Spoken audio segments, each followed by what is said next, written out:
Hi, I'm Kurt Calleja. I represented Malta in the Eurovision Song Contest back in 2012. Check out my interview right here.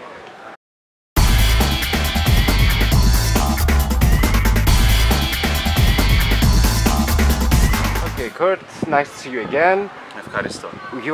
We are in Berlin. What's your first impressions of the city?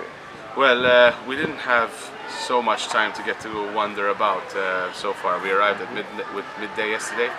We went straight to lunch, checked in our hotel, rested a bit because I've just come from 3 weeks of non-stop work. So like performances, and we just released a new single this week. So I spent some time in the room to rest, and then in the evening I was still tired. I mean, I was at the opening ceremony. I had a headache at some point, but we got to walk around a bit, and I got to go to the wall of Berlin, where there was all these paintings and the graffiti. And I was like, this is such a city that's rich in culture and history, and it's a great city, and it's modernized, but at the same time it's still loyal to its history and its past and its ancestry. So I really hope I get the opportunity to spend some more time here and to come back again in the not so distant future. 5 years ago, you represented Malta in Eurovision. What do you think the impact of Eurovision was on you? Well, obviously the situation with Eurovision is that it's a huge platform, and I mean, if you look at my social media, for one thing, it went from 300 likes to 10,000 likes. You know, it was a huge growth in a few days. And I got to perform a song which I wrote, which is always a beautiful feeling. I got to meet so many people.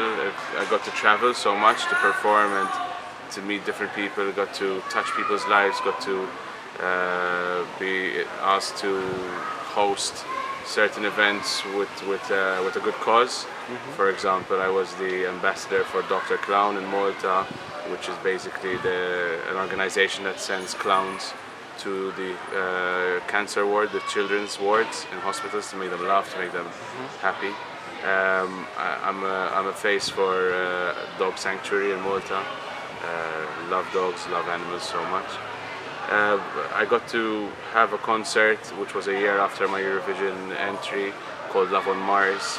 My guest was Gianluca, Chiara. I had so many different guests in my show, and it's been a beautiful journey afterwards. You know, every time I launch a song, there's attention. You know, because I'm a recognized person nowadays. It's overwhelming at some times. There's more responsibility as well.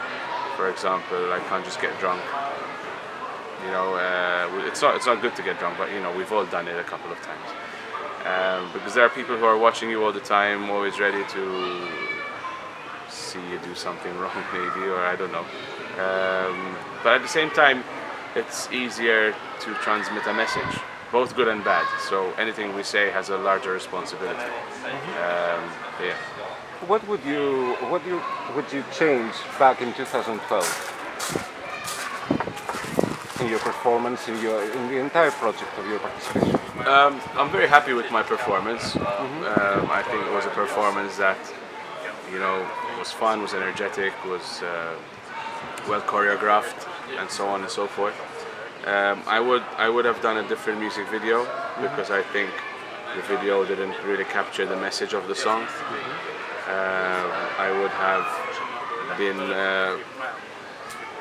I don't know, it's like, I mean, we always learn from our mistakes after we've done them, right? And it's like, it's important in life when you make mistakes to learn from them. I don't think there were like too many mistakes, but in a sense, where I was young, I was 22.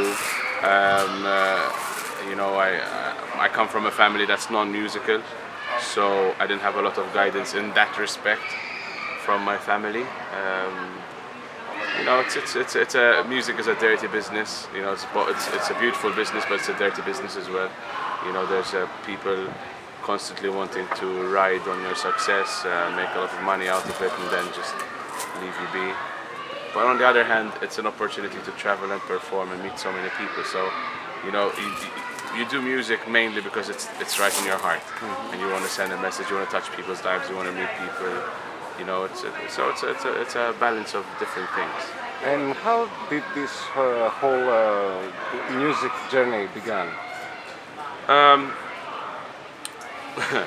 Well, I used to love to listen to Backstreet Boys in Westlife, and we had in my dad's car we had a cassette with on one side there was Backstreet Boys and on the other was Westlife, and I would just sing them all because you know we were constantly listening to those songs, so I'm singing along with them, singing along with them, singing along with them.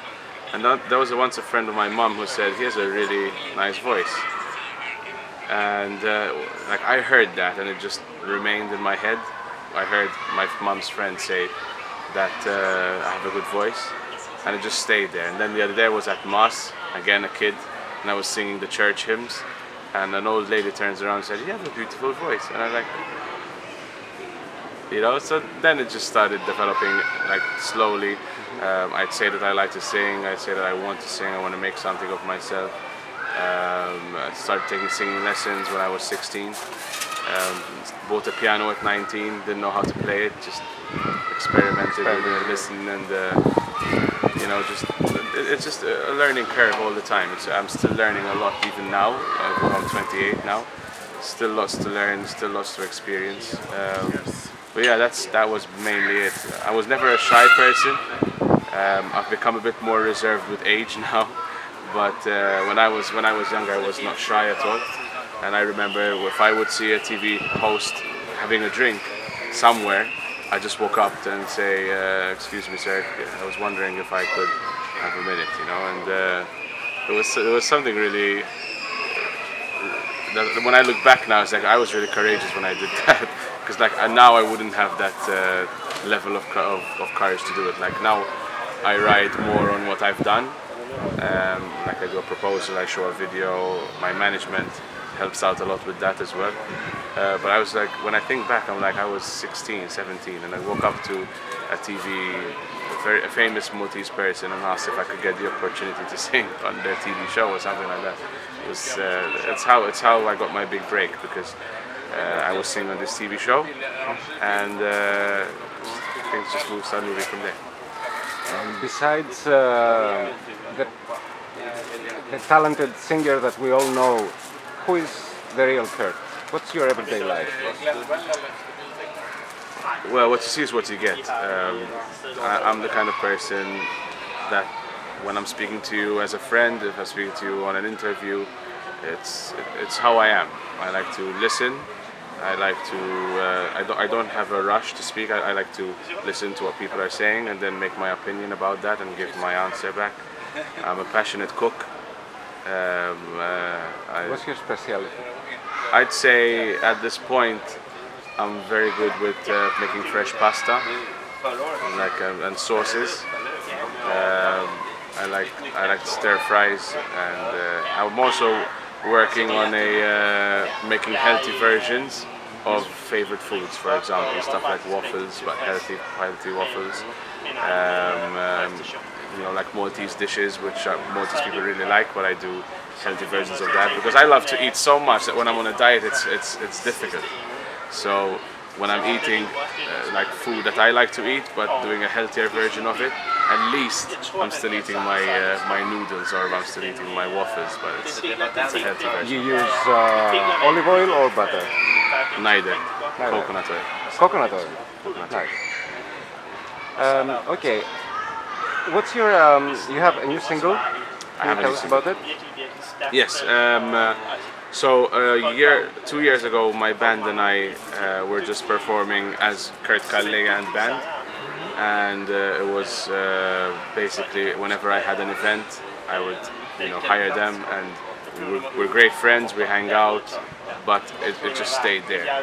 And I wanted them to be more involved. I wanted them to be. We grew such a bond together that I wanted them to be more involved in the business side of the music as well. So we decided to call the band Narrow Lane now, and we've been writing songs for the last 6-7 months now. We finished our first track, which we launched last Monday on Maltese radio, and now we're going to start the international release as from next week. We're going to you know, you choose the places. It's a summary track. What we did for the lyrics was we posted on Facebook. What do you like about summer? And with people's answers, we created a song. That's perfect. That's You know, creative. so people could relate to it. And it was a very, very interesting experience because I hadn't produced a song from scratch since my Eurovision song. Because otherwise I would be given a song by a songwriter, or I would be someone would have the music and ask me to write the lyrics to it and the melody. But this one was completely from nothing. So we sat down and said, okay, we're going to start writing a song. What are we writing about? And if you had the chance to collaborate tomorrow morning with an international superstar, with whom would that be? Well, my biggest idols at the moment are Coldplay. In fact, a few weeks ago there was a video of a fan who played Everglow during the concert. And I was like, oh, no, I know how to play Everglow. That would have been great because I went to watch them last year. I was like, if I only had a chance, like, can I play Everglow on the piano? Oh, That would have been great. How do you imagine yourself in 10 years from now? That's a very difficult question because in our line of work things change all the time. Yes, but what are your dreams? Well, my dreams are to write a musical, to present, to be the host in Eurovision, to have traveled to a lot of countries with our music and perform with the band, you know, perform in front of huge audiences, huge crowds. You know, have a beautiful life performing and traveling and meeting new people. And the last thing that I want to ask you is, okay, I've been to Malta many times, but for those who haven't been in the island, what's the best excuse to do so? The best excuse? Yes. Well, what I love about Malta is the fact that it's very rich in culture, but also has been modernized a lot as well. So you'll find the party side, you'll find the culture side, food, great places to you know, to hike, to canoe, horse riding, scuba diving. People who like to, I don't know, go for dance lessons. People who like to volunteer to walk dogs can do so, and then they can walk in beautiful places around the island. There's me. I'm joking. No, I'm kidding. But no, it's the more time's going by, the more I'm finding it difficult to leave Malta because it's so easy to live there. You know, it's the traffic is our only issue. You know, but other than that, distances are short to travel. The weather is beautiful. Food is great. People are welcoming and hospitable. There's always something to do. You know, if it's parties, if it's musical events, if it's, I don't know, wine tasting, you know, wine festivals. So yeah, it's a beautiful place to be. Personally, do you think that Malta will win Eurovision one day? I think when this is a question that I need to answer politically correct. I think that Malta has enough passion to win Eurovision. I think Malta deserves to win Eurovision.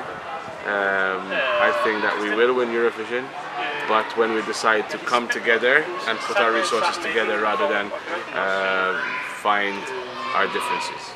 Like we live in a Maltese people are generally very proud. So you'd find people who think they know this much, but they know this much, which is fine.